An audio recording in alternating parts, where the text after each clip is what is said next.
peneliti tsunami dari Lembaga Ilmu Pengetahuan Indonesia, Dr. Eko Yulianto mengaku penasaran pada cerita Nyi Roro Kidul, legenda yang menurut dia juga pernah dibahas dalam Kongres Paranormal di Paris pada 1980-an. Dalam pertemuan di Eropa itu, para paranormal umumnya tertarik pada fakta bahwa legenda itu berkembang di kalangan masyarakat sepanjang selatan Indonesia, bukan hanya pantai selatan Jawa. Suatu kawasan yang sangat panjang. Itu pula yang menjadikan peneliti paleo tsunami, atau tsunami purba itu penasaran pada legenda tersebut. Menurut Eko, kawasan tempat mungkin masyarakat yang mewarisi legenda Nyi Roro Kidul itu, yang dikenal sebagai kawasan pantai selatan, berhadapan dengan Samudra Indonesia, yaitu daerah zona subduksi lempeng bumi. Subduksi adalah proses menghejamnya lempeng benua yang bermassa lebih besar ke lempeng benua yang ada di bawahnya. Proses subduksi yang berlangsung terus-menerus itu yang menciptakan negeri kepulauan Indonesia beserta kesuburannya. Tapi, proses itu pula yang memberikan berbagai bencana, letusan gunung berapi, gempa bumi, dan tsunami. Dalam kaitan itu, Eko memperlihatkan lukisan Nyi Roro Kidul yang merekam legenda tersebut. Di sana digambarkan seorang ratu yang mengendalikan kereta kuda, dalam balutan ombak besar yang bergulung-gulung. Kemungkinan legenda itu sebenarnya pesan bahwa pernah ada tsunami di sana katanya. Itu dikuatkan dengan legenda Ratu Pantai Selatan tersebut yang digambarkan sering meminta tumbal dengan mengirimkan ombak besar jauh ke daratan. Kemudian, sebagian korbannya dikirim kembali ke darat, sebagai pesan dari Nyi Roro Kidul. Persis kejadian tsunami. Bagi Kepala Pusat Penelitian Geoteknologi, Heri Harjono, mengaitkan legenda Nyi Roro Kidul dengan sejarah tsunami merupakan ide aneh yang berpotensi untuk mengungkap sejarah kejadian tsunami. Dia mengatakan, bantuan ilmuwan sosial untuk mengungkap asal-muasal legenda itu juga diyakini bisa membantu penelitian sejarah kejadian tsunami. Pikiran yang sekarang berkembang ialah, boleh jadi pernah ada kejadian besar yang sangat membekas masyarakat zaman dahulu. Kejadian itu terekam dalam legenda Nyi Roro Kidul, katanya dalam sebuah workshop paleo tsunami di Bandung. Persoalan yang ingin diungkap dalam paleo tsunami, antara lain sejarah terjadinya tsunami dan berapa besarannya. Untuk itu, menurut Heri, ada pertanyaan yang ingin diungkap, kapan legenda itu mulai berkembang. Kisah seperti itu, misalnya, akan memperkuat hasil penelitian geologi yang mencari jejak tsunami purba.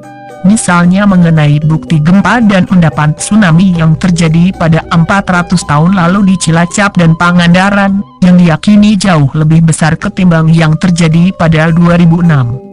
Dalam sebuah poster yang dipamerkan di workshop disebutkan, 4 kandidat endapan tsunami ditemukan di tebing Sungai Cimbulan Pangandaran. Salah satunya berupa lapisan pasir tebal hingga 20 cm yang diendapkan di atas lumpur mangrove dan ditutupi endapan banjir. Pasir itu mengandung cangkang foraminifera yang biasanya hidup di laut lepas. Analisis pentarikan umur terhadap 2 sampel yang diambil dari 2 tempat berbeda menunjukkan lapisan pasir tsunami itu diendapkan 400 tahun lalu. Mungkinkah kejadian tsunami ini terkait dengan asal mula legenda Nyi Roro Kidul? Demikian pertanyaan dalam buku berjudul Selamat dari Bencana Tsunami, yang berkisah tentang orang-orang yang sintas dari tsunami Aceh dan Pangandaran. Buku itu juga membahas sejumlah cerita tradisional yang diyakini terkait dengan peristiwa tsunami. Bagi Heri, buku mendukung ilmuwan sosial dan peneliti geologi itu suatu saat akan memberikan hasil yang bisa memberikan data untuk menjawab pertanyaan seberapa sering tsunami terjadi di pantai selatan. Jawaban atas pertanyaan itu akan memberikan banyak konsekuensi, setidaknya bisa mengubah pandangan hidup masyarakat di kawasan itu, bahwa mereka hidup dalam daerah yang rawan tsunami.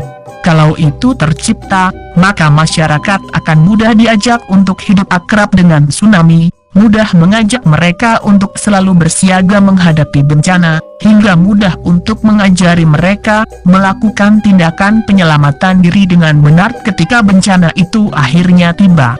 Bagi Eko, memperlakukan legenda sebagai pesan dari nenek moyang mengenai tsunami, juga mengangkat kembali harkat legenda itu dari berbagai bungkus yang selama ini menutupinya. Soalnya, kata dia, banyak cerita turun-temurun di sejumlah daerah, yang jika dicermati, bisa dicocokkan dengan kejadian tsunami. Dari perjalanannya ke sejumlah daerah yang pernah dilanda tsunami, dia mendapati cerita yang sebenarnya merupakan pengetahuan lokal, untuk menyelamatkan diri dari bencana terjangan gelombang besar. Dia menemukan itu mulai dari Majene, Lombok, Mentawai, dan Simeulue, walaupun yang masih mengingat pengetahuan tradisional itu, sebagai kiat untuk menyelamatkan diri dari terjangan tsunami itu hanya di Simeulue. Pengetahuan itu disebut oleh masyarakat setempat sebagai smong. Bagi peneliti tsunami, Simeulue, pulau di barat daya Aceh, merupakan laboratorium sempurna mengenai tsunami. Di sana, peneliti mendapati banyak endapan tsunami, catatan gempanya lengkap, dan ada pesan nenek moyang tentang tsunami yang terus dipatuhi masyarakatnya. Dalam buku Selamat dari Bencana Tsunami disebutkan bahwa, Pulau Simeulue berada paling dekat dengan pusat gempa bumi, pada 26 Desember 2004. Namun hanya 7 orang yang meninggal akibat sapuan gelombang tsunami. Itu berkat Smong. Smong memuat pesan sederhana, namun masih dipatuhi warga Simeulue. Pesan itu berbunyi, jika terjadi gempa bumi kuat, diikuti oleh surutnya air laut, segeralah lari ke gunung, karena air laut akan naik. Pengetahuan tradisional itu muncul setelah tsunami 1907. Disebutkan, seringnya tsunami sebelum 1907 di pulau itu, memiliki andil bagi bersemainya pengetahuan tersebut.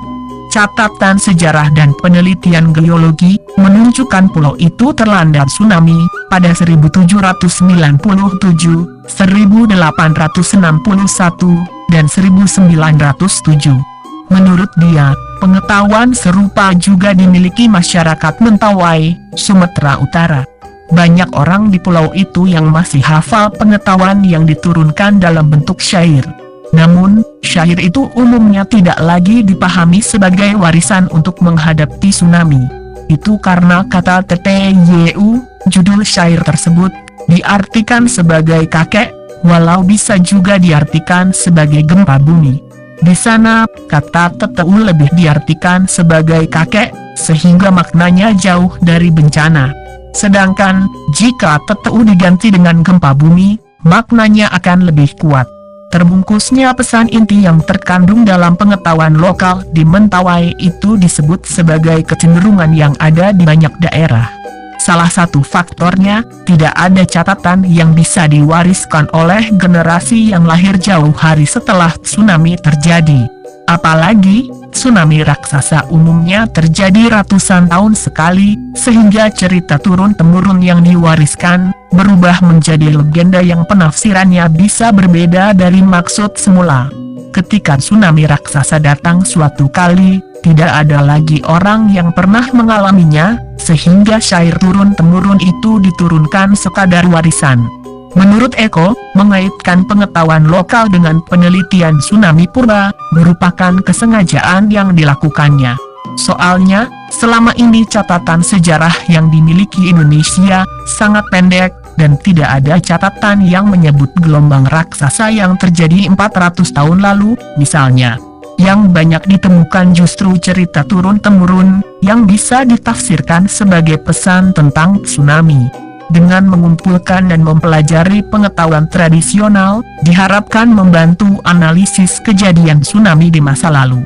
Mengetahui tsunami masa lalu, katanya, akan membantu masyarakat sekitar untuk bereaksi secara tepat, ketika menghadapi bencana serupa pada masa datang. Eko mengatakan, penelitian tsunami di Meulaboh dan Thailand Selatan, menghasilkan temuan yang mengejutkan. Temuan yang dipublikasikan secara bersamaan dalam terbitan Jurnal Ilmiah Internasional edisi Oktober itu menunjukkan bahwa, tsunami raksasa serupa dengan yang terjadi pada 2004 pernah terjadi di Aceh beberapa ratus tahun yang lalu. Seandainya temuan itu sudah terungkap sebelum tahun 2004, Katanya, maka usaha untuk menekan jumlah korban jiwa dan kerugian mungkin dapat dilakukan. Untuk menekan kerugian seperti itu pula, menurut Eko, upaya penelitian paleot tsunami harus ditingkatkan kapasitasnya. Upaya itu tidak lain untuk mengambil pelajaran dari kejadian masa lalu, termasuk dari penggalian daerah tsunami dan pengetahuan tradisional yang melingkupinya. Menurut dia, selama ini penelitian serupa tidak sebanding dengan jumlah tsunami yang pernah terjadi di negeri ini. Hal itu bisa dilihat dari jumlah peneliti yang terjun dalam penelitian tsunami yang masih sedikit. Maka, selain menggali tanah di daerah-daerah yang pernah dilanda tsunami, untuk mencari bukti tsunami purba, Eko pun rajin menggali cerita lokal, yang mungkin ada kaitannya dengan gelombang besar yang senang masuk ke daratan itu.